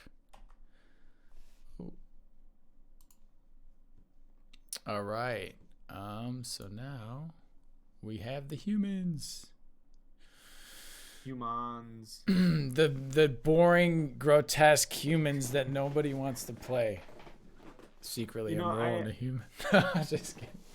I am surprised that a lot of, well, I guess it's not that surprising. A lot of people do like playing humans, because a lot of people, that's part of the immersion for them, is they want to feel like they're there. And I get that. And to be a human makes the experience more authentic. Right. I used to feel somewhat in that way, where I would only play humanoid type races early on. But I will say, VR did a great job making the humans have their own culture, prestige, everything, like, just it makes you want, even if you don't want to play one because you want to try something more unique, it makes you want to go explore their city for sure. It makes you want to see what they're all about. They definitely seem like the leadership race of Terminus. I was gonna say they have the biggest footprint in the world. Yep. And the kind of the diplomacy focus and the trading focus and the charisma focus. Well, actually, that's right. One of their passives modifies charisma, which just makes sense. Yeah, perfect. That should definitely be a thing. And they're the only other race that can be a paladin other than the dwarf. Yep, which is tried and true. Because when I first played EQ, I never thought, I always thought the humans were the good people, always, pretty much in every fantasy. But when I played EQ, there was bad humans, there was neutral humans, there was good humans. So I'm like, you know what? That's more realistic. There's bad humans, there's neutral humans, and there's good humans. So them having that right there is cool. I love, though, that they do have that big footprint in the world, and that their city's the grandest city. It's almost like the Americans of the game. Like, we're definitely gonna have the best and whatnot, and the biggest and best. But welcome to New York. Yeah. Welcome to New York. Welcome to Throne Fest. Yeah, so I'm excited to see all that plays in with them, even though I get, though, I get it that people want to just play humans and humanoid types because that's what they want to be. They want to feel like they're in the world, but we'll see how they play and how things look, character models and stuff. But so far, I think the human models are looking pretty good. They're pretty much in every stream, so we get to see a lot of them. A people inspired increases melee ranged and spell haste by 2%. So, what do you think about that one? I think it's really cool because it plays into that jack of all trades idea. It's small, but it's across the board for Right. melee range, like everybody. And it just plays into the idea that humans like to try different things. They like to be different things, you know. They're indecisive. Yeah. Yeah, that's true. Like, so like haste would be is that attack speed? How did haste work in EQ? So I don't remember if there was a spell. There was no spell haste that I'm aware of, but basically it would just reduce the length of a cooldown. I'm imagining is what spell haste would do. Okay. So so you could cycle through spells much quicker, right. But you're gonna drain your mana much faster that way. Right. So it's Achilles heel almost. Yeah, really powerful for a short burst, but right. Yeah. I mean, I could see that the rogue being that really helping the rogue a lot too. I know it's going to be more widespread, but because it is encompassing melee, ranged, and spell. Because the humans can be the most classes, right? I'm pretty sure. I think they can be everything, actually. Yeah. Like literally everything. Yep. Yeah. Mocha says, which is cool. Yeah, spell hate is or haste is pretty good out of the box. So. I think that's a strong ability right off the bat. We'll see, though. I mean, 2% can mean the world, or it can mean nothing, man, really, you know? Wanderlust grants a bonus to faction gain with neutral factions. This also increases experience gain through exploration. So they kind of have the exploration passive integrated with them, which is very cool, too. It's I love how they incorporate other aspects of the game outside of combat and outside of stat building and stuff like that. You know, it's almost utility in the world that they have. Yeah. And experience gain is always a positive thing too, even with faction, because faction's gonna govern everything basically on how the mobs interact with the player and interact with each other. So. And I like that. This wanderlust technically is two different things, but they work together. Yeah. So you are liked in more places, and you're encouraged to thus explore more places with increased, experience gain. And I love this. This plays into like a ranger type lore, right? Yeah. Traveler. That's what I like. Traveler. Yeah. Yeah, they're a good. Well, and their city is a little bit more centralized between a lot of the areas. Like I know it's to the north a little bit more, but it's going to be a great place to start, especially for players who are brand new to MMOs.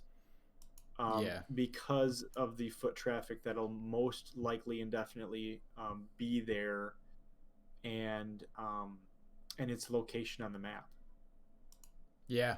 That too. You're right. It is in the center of the map. So I remember when Brad was talking about organically places that people like the tunnel that people gather for trading and purposes and whatnot. So I wonder if Thrown Fast is going to be that place, or they're intending on it to be the place. Whether players actually use that place will be pretty interesting. Yeah, it's impossible to say at this point, but yeah, in general, with most games, centralized humanoid cities became, even the forefront for the game. Yeah, Star Wars Galaxies, just they tended to be, because it's centralized. I mean, it's the same concept with, when they were building roads in the in the Middle East in biblical times, and with the Hebrews and the Egyptians and stuff. Right. Yeah. Well, it was these central cities between the two trade points that tended to grow the fastest and have the most trade. Right. Same thing here, because there's going to be limited travel. You're not going to be able to fly over. You're not going to be able to fly over the human city. You could go around it, but you're probably going to want to stop there on your way through. That's the kind of idea. Right. Yeah. Or it is a good central point to bind to. I know a lot of players will bind to that part of the world just because it's in the middle and like they can get there the fastest. Yeah, we'll see on that. Increases shield mastery by 10 points, which is really cool for shield wearers and whatnot. It kind of creates that imperialness to them. I feel that ability hits home with that. Thrown Fasty and Charm increases the effectiveness of skills and abilities modified by Charisma. Yeah, so I'm excited to see how much Charisma will matter too, like how far does that stretch in the game? Yeah, and if it matters at all in combat too. That's what I mean. Like, how far do you think it matters in combat? I don't know. Well, charisma is just basically talking to people, right? And getting different choices and stuff in the chat. It's so funny. In EverQuest, there were theories, and everybody believed for years upon years upon years that charisma was radically important for certain classes, and then people started actually crunching the numbers and realizing, like, above a certain threshold, it was completely a waste to even to put a single point into it. Really? Yeah. Okay. Which that was just in my opinion, a little bit of a flaw in how the ability points were designed in EQ. But charisma is one of those things that I hope that they make it more than just, it affects your prices. Right. Like, I imagine this is actually going to come a lot into play with questing, talking to NPCs. So when they were in one of the cities in a stream, they started near a lady who was a dryad. She was like a tree, and then they went into a town later on. And Chris nonchalantly mentioned that he did not receive the same dialogue that the person that the stream was following did when talking to the same NPC. Right. So there will likely be a lot of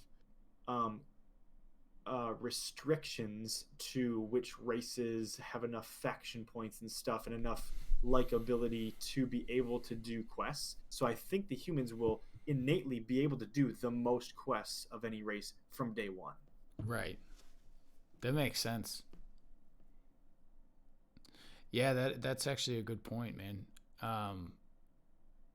Which is like huge too, because like if you're a big quester and a big soloer, I mean, that's going to be awesome for you. Yeah. Moko says paladins had charisma in some of their abilities for it to take effect, but abilities that require it are not groundbreaking. Yeah. Which is pretty interesting. And then Horg goes on to say charisma also helps with mezzing and I don't know what the other word he says, but camping maybe? I don't know. Charming. Yeah, maybe charming, yeah. Oh yeah, charming. Yeah, mezzing and charming. So yeah. That's true. If charisma also incorporates that, I mean, I could see that being a big thing. I think they'll make its weight matter pretty significantly here too. It wasn't an EQ that charisma didn't matter. It was that it's having more and more and more charisma was kind of a diminishing returns versus more intelligence or whatever. At least early on, I forget what the threshold was, but it's like anywhere above 120 charisma at that time was like, people thought it was doing something, but it wasn't. But I think that they'll make charisma actually have weight, because they're aware of how it worked in previous games and how it really wasn't a thing after a certain point. Yeah. Yeah, or after certain expansions or whatever. I don't remember how it all shook out over the course of dozens of years. Well, I would like to see, I'm pretty sure in D&D, charisma is also for saving throws, too. I would like for them to have that sort of penalty on death with charisma. Interesting. Could mean something, like whether if you have a certain amount of charisma, it governs like a bleed out time, if there is such a thing, if they do incorporate that, which I don't think they will, but or it helps with after you get rezzed, or after you respawn back at your bind location, that you don't have res sickness or something like that, or the res sickness is not as effective on you because your charisma is higher or something like that, or even charisma can go with, I was going to say weight, but that doesn't make sense because that would be strength. But something with like, I don't know, over encumbrance or something. I don't know.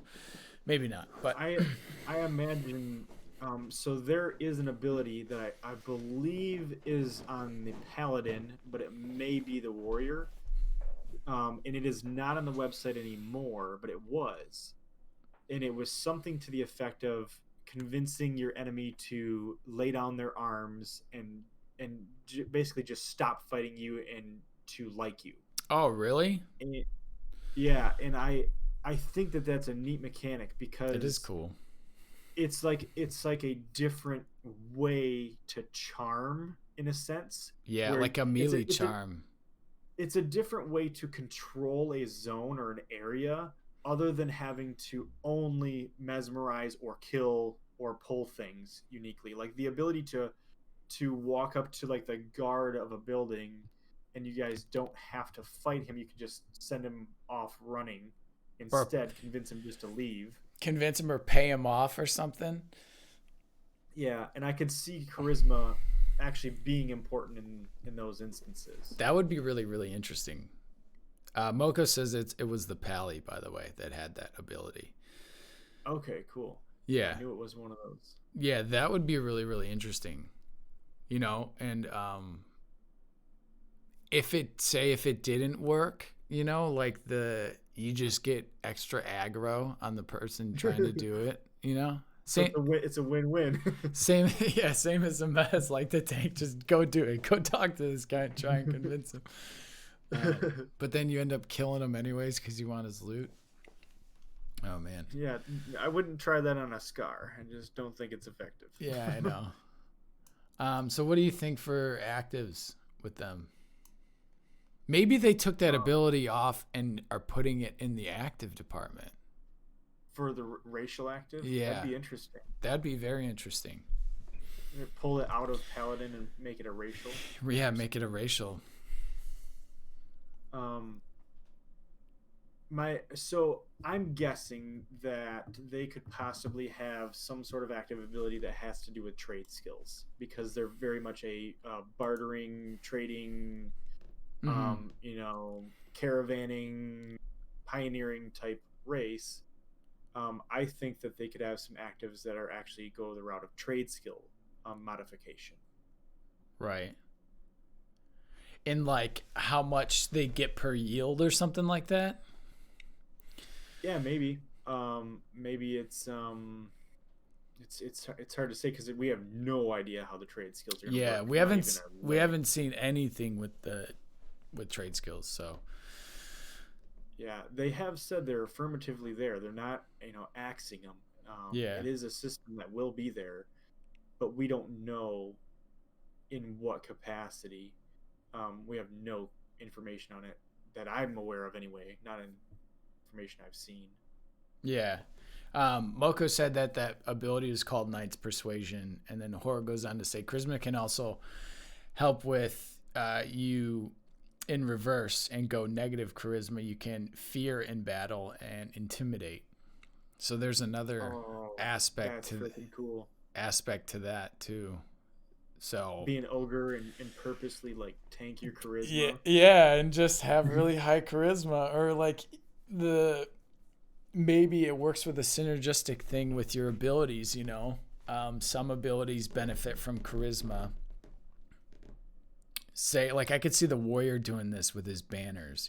Like the effectiveness of your banners is modified by a percentage of your charisma or something like that. Yeah, I could definitely see a group based active for them too, since they are very group focused, very leadership focused. Right, There yeah. could be they could have an active that's based on helping their group. Like in a full party, you gain maybe it even buffs the party's charisma entirely, you know. But damn, yeah, I didn't think that the humans were gonna be that cool. You know. So definitely a lot of cool things for him though. Oh yeah, they were their advantage against the alarmist disposition, which is like the guy that runs away and goes and alarms all his other guards and stuff. Yeah, that to me that's actually a big deal. That's a You huge want to kill one, dude. you That's want so to kill big. that guy now. Yeah, that's huge, you know.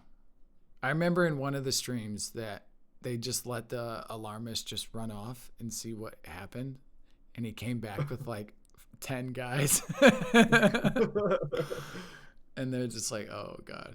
But I think they ended up locking it down and finishing it. So, all right. Next is the Ogre. Which the Ogre is limited in how much passives he gets. This makes me think like how strong his actives are going to be if he's only got 3. But it would make sense for the Ogre to have stronger actives in my mind than passives. Yeah, makes sense. Broken Maw's Grit Ogres gain extra attack rating for each point of strength. This is the ultimate tanking part, I feel. Well, I feel like it's just going to work really well with the Dire Lord too. Also the Warrior and whatnot. But because the Dire Lord's going to be heavily on... They're going to do a lot of damage as a tank. Probably the most damage, melee damage. So that right there is going to stack very well. Yeah, I feel so too. You know, attack rating's huge. Especially EQ attack rating was huge, wasn't it? Yeah, it was important to basically have enough of it so you could hit. Otherwise, you were pretty much useless. I remember making a ranger early on. I don't remember what race I was, if it was half elf or wood elf, but I did not put enough into dexterity or agility, one of the two, and I couldn't hit nothing, like ever. Yeah. I was dying all the time. It was so annoying. Yeah. I mean, there's also 2 different ways you can tank. You can tank with defense or you can tank with attack, you know. Yeah. Faster you kill the mob is a dead mob's a better mob, you know. Yeah, that's why the perfect group is 6 wizards. Yeah, yeah, I know. But your downtime will suck. Yeah, that's very true. Yeah, so then they gain staggering strength, increases critical damage by 5%. This is really cool too on how it scales with the Dire Lord. Basically, if the Dire Lord's dual wielding, he gains more attack chance, crit chance, and then the 2-hander increases his damage, crit damage. So this will be good, I guess, on both fronts if he wants to use either. But he'll just hit harder with that 5% harder with the 2-hander. Yeah, I do feel like I love this ability, dude. I love it. I'm so happy. Too, I'm so happy they put it on him. I feel like the ogres. He's the one to do it, right? Yeah, and I feel like for the Dire Lord specifically, for the people who do want to min max, I feel like the Ogre is head and shoulders above the others for Dire Lord right now. Mm-hmm. Because my guess is they will have higher innate starting strength and starting stamina, you know, the ability to mitigate damage and deal more damage starting out. And then when you mix that with these passives, they make for a really powerful Dire Lord. Not that, you know, Scar won't be great. I'm sure that they will be. But I think that Ogres are going to be quite exceptional early on. Later on, it probably won't make any difference whatsoever. But early on, I can see that stuff being a big deal. Yeah, I agree to that. Even on their next ability, Battle Hardened. And remember that ability I was telling you, which I wasn't going to tell you which race had kind of foreshadowed the actives, but it's the Ogre, and it's this ability. But grants an innate 25% chance for non-magical stun effects. So this actually works really well with the Dire Lord as well, because also the other two, the warrior and whatnot too. But so he's primarily magical. He doesn't really have anything that's physical to stop the stun effects. So if you're an ogre, you gain a 25% chance to not be stunned by physical. So you, by picking this race, you almost negate that, by 25%. But it even increases like exponentially when you have the active ability Battle Trance on, which you now further. This becomes 100% immunity to non-magical stuns. So while that thing's active and you're tanking away, dude, no one's gonna be hurt. Yeah, It's funny too, because this ability is similar. Now in EQ1, ogres were immune to stun from the front, I believe is what it was. Right. But that one passive in EQ was so overpowered. Yeah. That like raid guilds required the main tanks to all be ogres. Right. And it was that good. It was a must pick. Now I think here they've toned that down and made it where it's not a must pick because it's an active ability, and we don't know how long that cooldown is. It could be once every 5 minutes, Right. Or the duration of the ability. Right. Yep. And so, but I think it's cool that it's here still. It fits the race, fits who they are. Mm-hmm. It ties in perfectly. But I also like to see that they seem to have taken into consideration that you don't want to ever make a race a must pick for a class. I know. It cheapens the other choices, in my opinion. Yeah. There are certain ones that have advantages, of course, but yeah. Yeah, I mean, like, players feel left out, and you're right, it cheapens it for them, and it's not as fun when. But other people, I should say, and I'm one of them, look at, like, if I'm like 100% sworn on, yes, I want to play this class, but I get no racial passive benefit from it as much, I don't care. I'm still going to play it. I'll be better than the people that do get it. I get that mentality.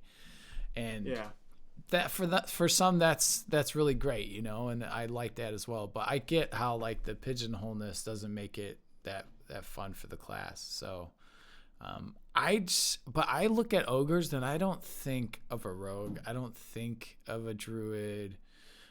They could be shamans, right? I'm pretty sure they could be shamans. And druid. Oh, they can be druids?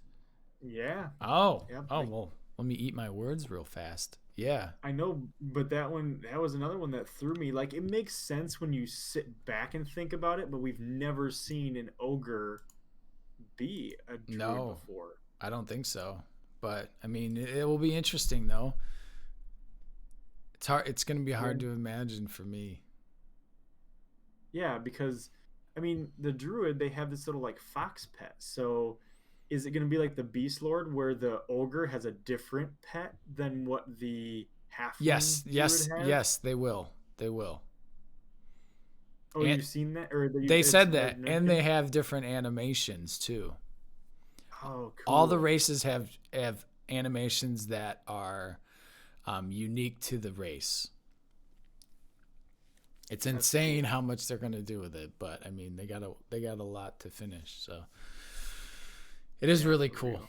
It is really cool. So I wonder how much they're keeping behind the curtain. I have a feeling it's more than we suspect.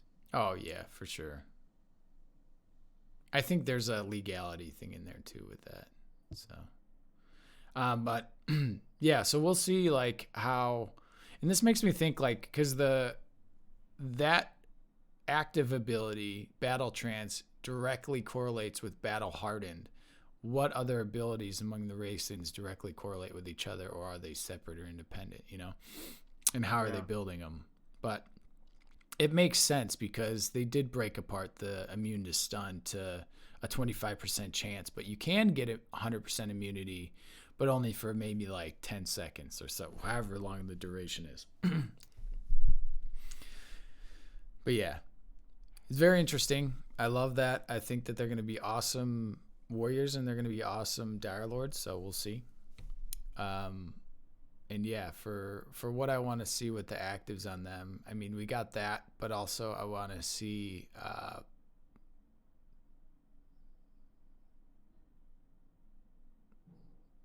maybe an active ability. I don't know. It's hard because I think that this should be a passive, but since they're so big, I think that they should automatically be able to carry more. But I think that that's kind of wrapped in there with their starting strength and stuff like that. So I don't think that is carry weight a thing? I don't remember. Yeah, so is coin. Oh, coin weight? Coin weight's a thing now too, yeah. Oh, no joke. Wow, cool. Yep. It's pretty crazy. I'm going to have 1 billion copper and I'm going to have to go back to town. I know. They even have, I think there's one higher than plate now too. Or platinum, sorry. Platinum's not the highest anymore. To platinum and beyond. Yeah, that's a lot of coin. I think the VoT guys were talking, Yarn and Lex, they were talking about coin weight and stuff too, so it makes me think. But yeah, definitely a thing. Cool. All right, let's go ahead and move on. These ogres are going to be super sweet, so I'm happy that they kind of gave us a little intro into what that will look for them. But next and finally is the Scar, which I have a portrait up. That's not what they look like anymore. For the people wondering, they are of,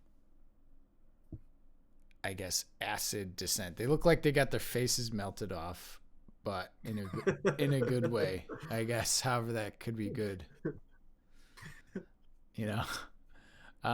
So the first one, long suffering, increases maximum health by 5%. This is why another reason I think that they're going to make amazing dire lords is the health pool for dire lords is going to be insanely important. And that extra 5% because you sacrifice it. Yeah. Yeah. And for an active right away, I would like for this to jump up to 25% while activated long suffering, maybe primal rage or something like that. Or something, or short suffering. Or short suffering. Yeah. They gain a 25% chance maximum health increase. I don't know, maybe a minute, 2 minutes, whatever it is, you know, however long the fight you need it for. But yeah, in resisting fear effects, this is really just as important as resisting stun. Mm-hmm. So it's almost the same thing, just in a little different flavor for different mobs and encounters. Right. Which other race had fear effects? Were they the only ones? Well, no, I just mean the ogres with an innate 20% resistance to stun. Right. Yeah. And I wonder if one of their actives will be an increase to 100% resistance to fear. Just like the ogres, goes from 20% to 100%. I could totally see that. Yep, I could see that too. They don't look like they would fear much. No, I don't think so. I mean, I think they're the fearless, you know. I could totally see that, but I would like to see it because I wonder like how many, because in EQ not a lot of enemies feared, right? No, it was basically only necros and occasionally shadow knights you faced, but usually you could resist those pretty easily. So basically only necros, and it was pretty rare. Yeah. You know, there were some other instances where it was there, but yeah, I don't remember it being a big thing. I hope it is a big thing though.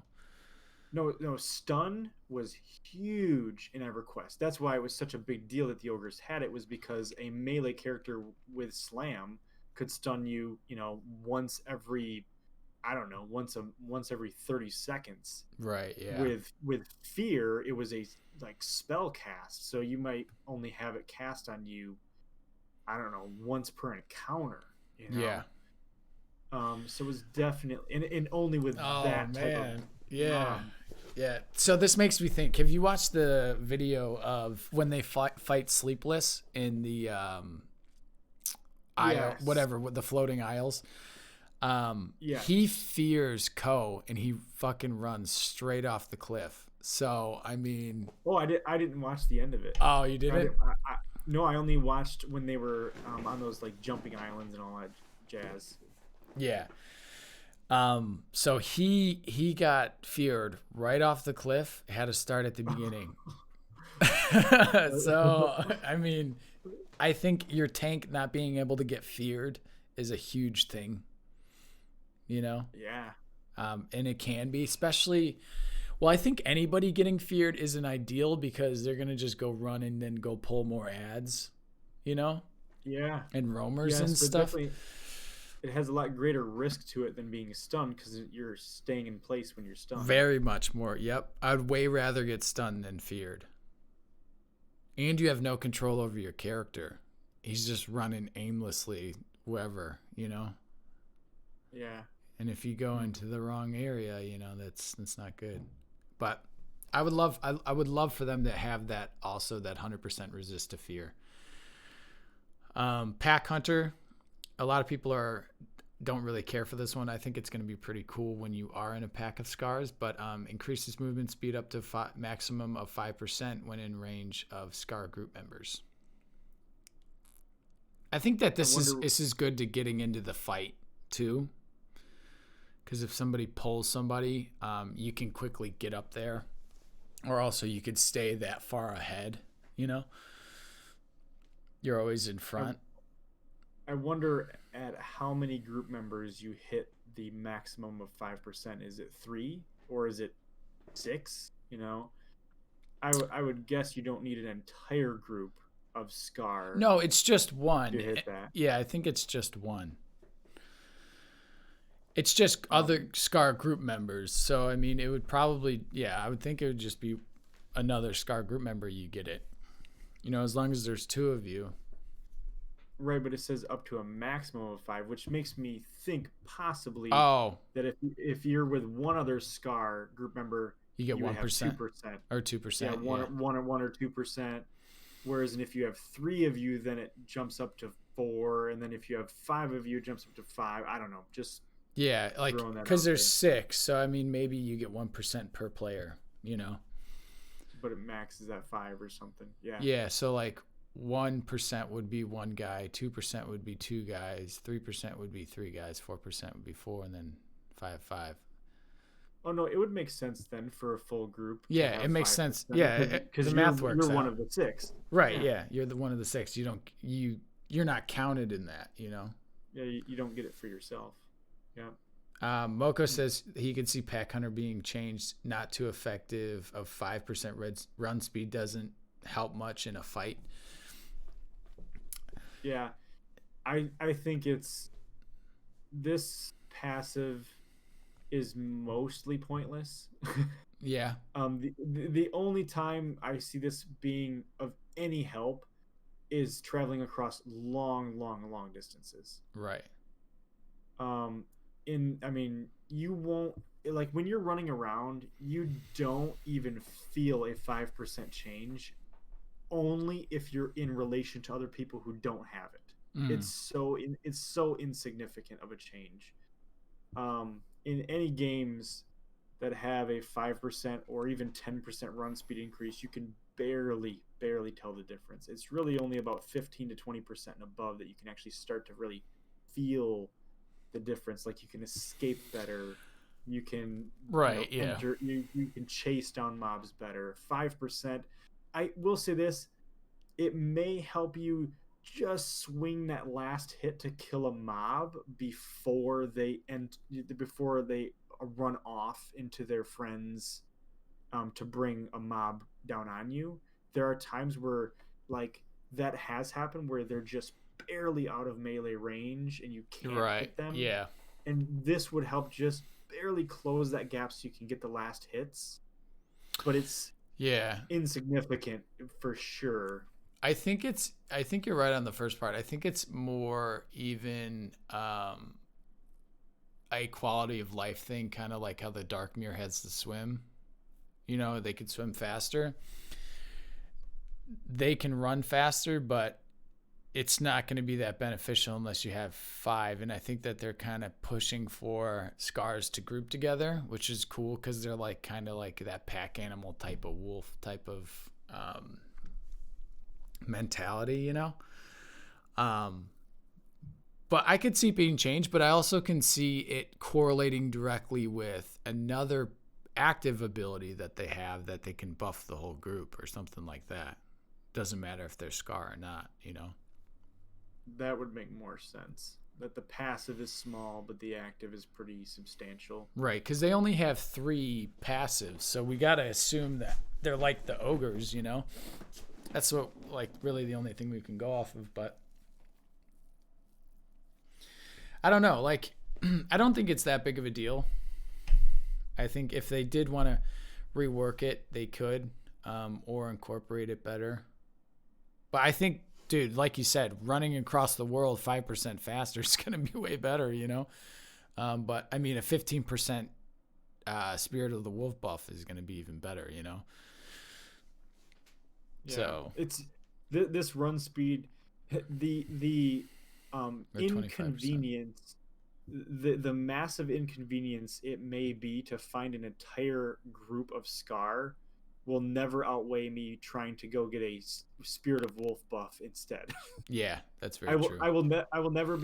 This will never ever make me go out of my way if I were a Scar to try to build a group of Scar. It wouldn't. I would like maybe even Pack Hunter. So I'm thinking the Pack Hunter ability for the active isn't movement speed, but it's attack speed. Or movement and attack speed, like 10% each. Yeah, 10% each, or however it works while this is active, you know? And have it stack with the passive. Yeah, so you move faster, but you're also attack faster and stuff like that, so. It would make sense. It would fit the lore. It would fit everything. Yeah. Anyway, so Scar have an advantage against the predatory disposition. I don't know what the predatory disposition is. I'm guessing it is... I don't know.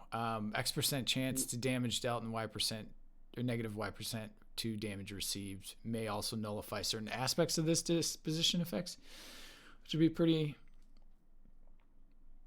intense. Yeah, which we don't know what basically any of that mean. Not most of that means yet.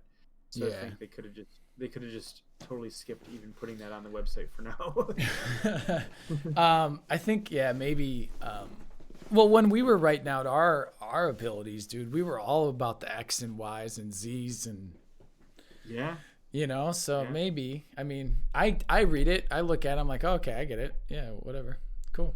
Phantasm was the class we made. That was the name of it. That's it. Do you still have those docs? I'm pretty sure I do too. Yeah, I found it. That's how I remember the name. Oh yeah, the caster that was kind of psychotic and jumped in and out of combat and Right. All right, let's go ahead.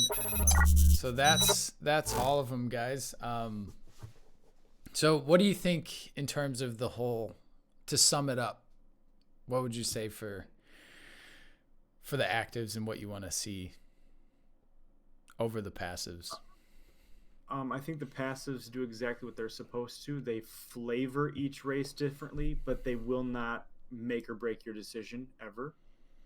The actives, I imagine, are going to be in the similar sense that they will flavor the race, and it'll make you want to try other races, to re-roll and create an alt as well, to be able to experience that and you know, see how that works on a different race.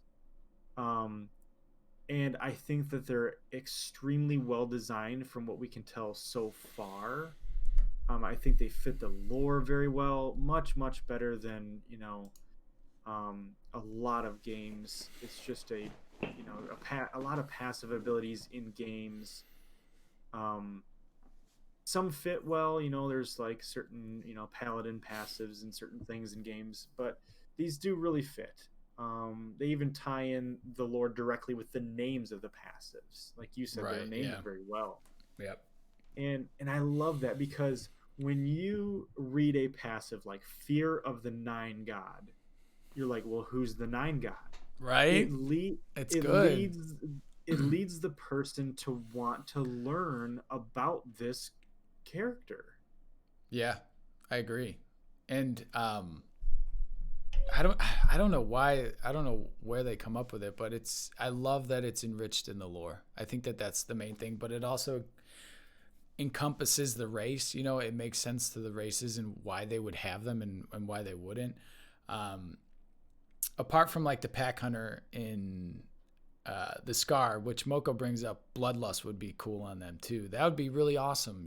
Like if they can incorporate active abilities, which I know they will, that heighten those passives or create those passives to stretch further and grow them to where they're different. I mean, that's a cool system right there, and that gives you an incentive to play those specific classes that it's gonna help. But for the most part, man, I like it. I like what they're doing. I like that the website's updated, which is nice.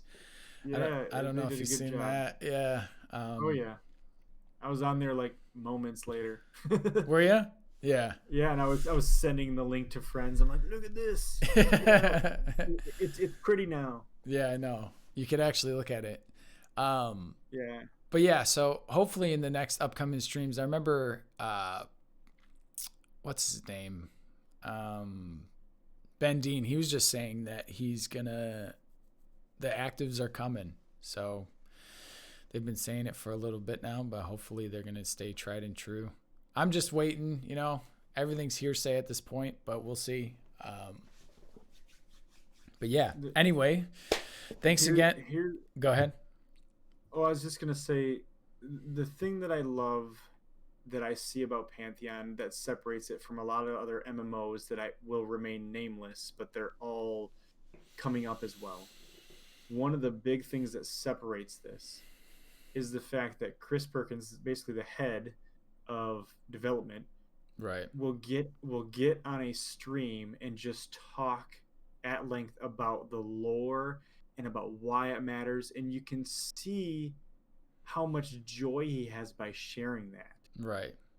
We shouldn't overlook that passion, because there's a lot of games that are developed and they're interesting, but there's a difference when it's a passion project. There's a flavor to it that just cannot be found in a game where people work just as hard building, but they're doing it because it's cool or unique or different, or and it might be fun, but this has a different feel to it. Yeah, it does. And I'm also looking at other MMOs and stuff like that, but I have to admit there's a bit of a time where I had to take a break from Pantheon just because I was almost becoming angry at them, and I'm like, you know what, I'm not gonna do that. Like, I'm not about that. If they're gonna make their game, I'll enjoy it when it comes out. Yeah, this thing is still likely a couple of years away at this point. For sure. I mean, even to look at information daily is pointless, or even weekly for that matter, in my opinion. Yeah. And honestly, like, I started creating content around this game because I fell in love with it, and that's never changed. And I want to continue to make content over it just because of how fun it is to talk about the game, and get yourself immersed in the world. And every little piece of lore and information that we get, we just hold on to so tight. But I just want to say thanks again, dude, for coming out on the show to be my very first episode again. Thanks for having me. We'll be doing more of these, so you guys want to go ahead and hit the follow button and like us on Twitter. We're going to be definitely coming out with more shows, different guests, more guests. But I hope you guys liked it. And yeah, stay tuned. Thanks, guys. See ya.